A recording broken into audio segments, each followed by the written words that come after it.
আজকের রেসিপি লোটের বনেদি কারি। লোটে মাছের বনেদি কারি করার জন্য আমি এখানে 1 কেজি লোটে মাছ ধুয়ে পরিষ্কার করে ভালো করে জল ঝরিয়ে রেখে দিয়েছি। কিছুদিন আগেও সকলের মধ্যে একটা ধারণা ছিল যে যাদের আর্থিক সঙ্গতি একটু দুর্বল আছে তারা এই লোটে মাছটা বেশি খায়, কারণ লোটে মাছটা বাজারে একটু সস্তা ছিল।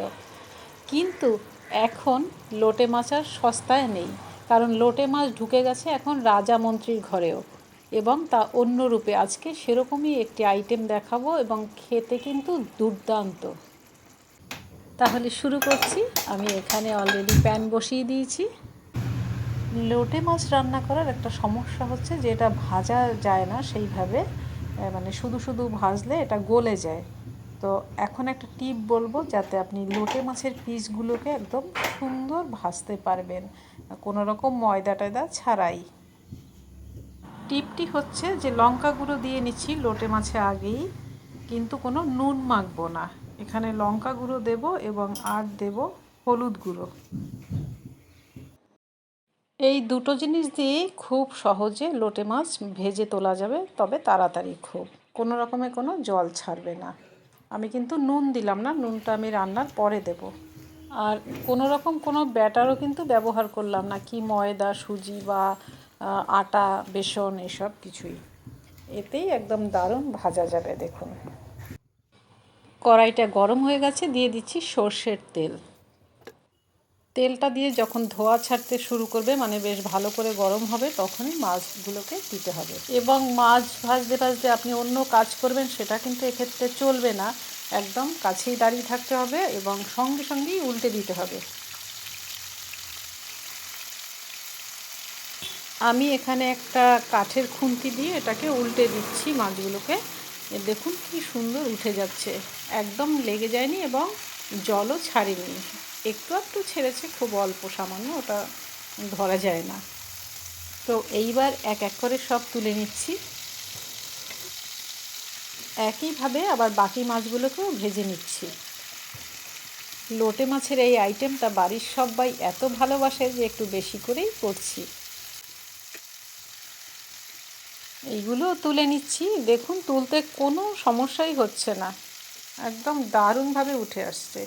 এই সি ফিশটা ডায়াবেটিক পেশেন্টরাও খেতে পারেন, কারণ এতে সুগার প্রায় 0 এবং কার্বোহাইড্রেটও 0, আর ফ্যাটও নেই।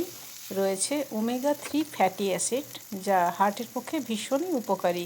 রয়েছে প্রচুর প্রোটিন।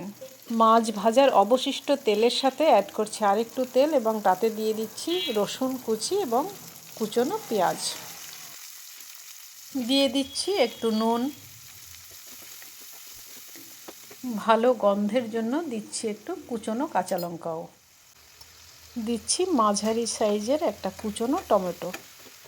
সামান্য পরিমাণ ধনে গুঁড়ো দিতে হবে, আর সেই সাথে একটু জিরে গুঁড়ো। এই সমস্ত উপকরণগুলোকে খুব ভালো করে কষিয়ে নিতে হবে, কারণ মাছ দিয়ে বেশি সময় আর রাখা যাবে না। কষানো প্রায় হয়ে এসেছে। এই সময় দেব দুটো বিশেষ উপকরণ, তা হচ্ছে একটু পোস্ত বাটা এবং তার সাথে একটু কাজু বাদাম বাটা। একসাথে আমি পেস্ট করে নিয়েছি। আপনারা কাজু না থাকলে চিনে বাদামও বেটে দিতে পারেন, তবে লোটে মাছ খাওয়ার সময় একটু সাবধানতা অবলম্বন করতে হবে। সেটা হচ্ছে লোটে মাছে অল্প পরিমাণ হলেও ফর্মালডিহাইড থাকে, এবং ফর্মালডিহাইড যখন শরীরে বেশি হয় তখন কিন্তু বমি বমি ভাব হতে পারে বা তলপেটে ব্যথা হতে পারে, তাই একটু কম পরিমাণে খেলেই ভালো। এখন সেই আসল জিনিসগুলো দিতে হবে, ভেজে রাখা লোটে মাছ। ব্যাপারটা কিন্তু খুব সিদ্ধ হস্তে করা দরকার, একদম আস্তে সুস্তে। এখন বাকি নুন দিয়ে দেব, যেহেতু মাছ ভাজার সময় আমি নুন ব্যবহার করিনি, শুধু মশলা কষাতে একটু দিয়েছিলাম। যেহেতু এতে বাদাম বাটা রয়েছে তাই তলার দিকে ধরে যাওয়ার ভয় থাকে, তো কাঠের খুন্তি দিয়ে আস্তে করে নেড়ে দিতে হবে। এখন এই সময় এতে অ্যাড করছি ছোট 1 বাটি দুধ। আপনারা চাইলে নারকেলের দুধও ব্যবহার করতে পারেন, তবে আমি করলাম কাউ মিল্ক। বাবা, নাড়তেই ভয় লাগছে, একটু নাড়া দিলেই যেন খুলে বেরিয়ে আসে, এত নরম। বারবার করে খুন্তি দিয়ে নাড়তে গেলে আবার মাছ ঘেটে যেতে পারে, তাই কড়াইয়ের কাড়া ধরে এইভাবে ঘুরিয়ে ঘুরিয়ে নাড়তে হবে। এখন আর একটা শুধু উপকরণ অবশিষ্ট রয়েছে, সেটা হচ্ছে একটা পাতিল লেবুর রস নামানোর আগে দিতে হবে। 1-1.5 চামচ মতো দিলেই হবে 1 কেজি মাছে। তাতে সামুদ্রিক মাছের যে একটা গন্ধ থাকে সেটা পুরোপুরি গায়েব হয়ে গিয়ে একটা সুগন্ধ আসবে। তাহলে বন্ধুরা, রেডি হয়ে গেছে আমার লোটে মাছের বনেদি কারি।